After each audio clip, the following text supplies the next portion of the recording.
Hello there, brave entrepreneurial souls. Today I am going to share some information that has been useful in some difficult conversations that my clients have had with their employees,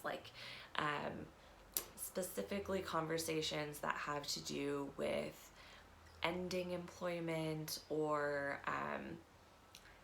when you're talking about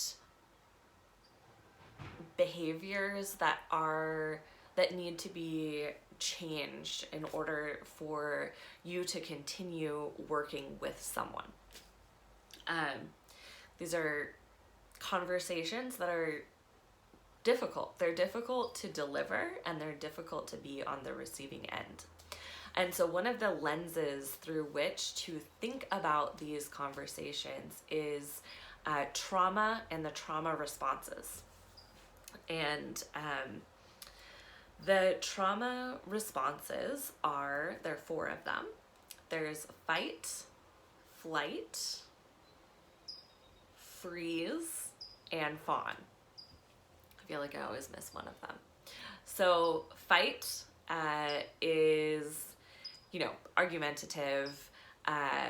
It is trying to find what's wrong with the argument, right? Fight. Flight, going away, not wanting to engage in the conversation. So shutting down the conversation, just trying to get out of the room, right? Freeze is when something happens to you or when you're in a conversation with someone and you don't know what to say. You're hearing what the person is saying.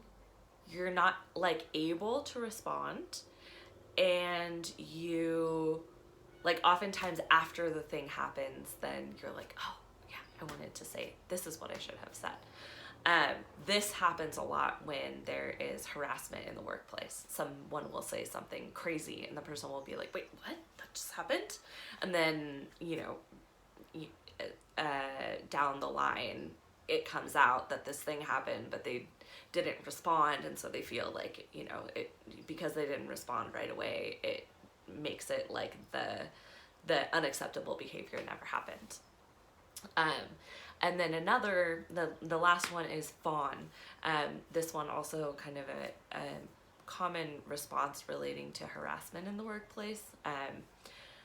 It also is kind of a response that happens a lot when just in the workplace in general. So fawning is when you say what the other person wants to hear so that you don't have to talk about the real core issue. And so that you can kind of skip over having to show how you really feel about something. And this is something that, as a woman, has been ingrained into me as how I am supposed to deal with conflict, is to just be really nice and conciliatory and to tell the person exactly what they want to hear so that we don't have to talk about the actual issue that's going on. So these, if you want to learn more about these trauma responses, I really recommend checking out the Holistic Life Navigation podcast.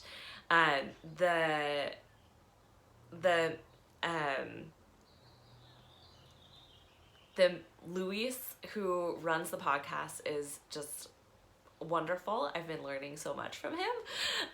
And he really especially goes into fawning and how to recognize when you're doing it yourself and how to see it kind of when it is happening in the community. And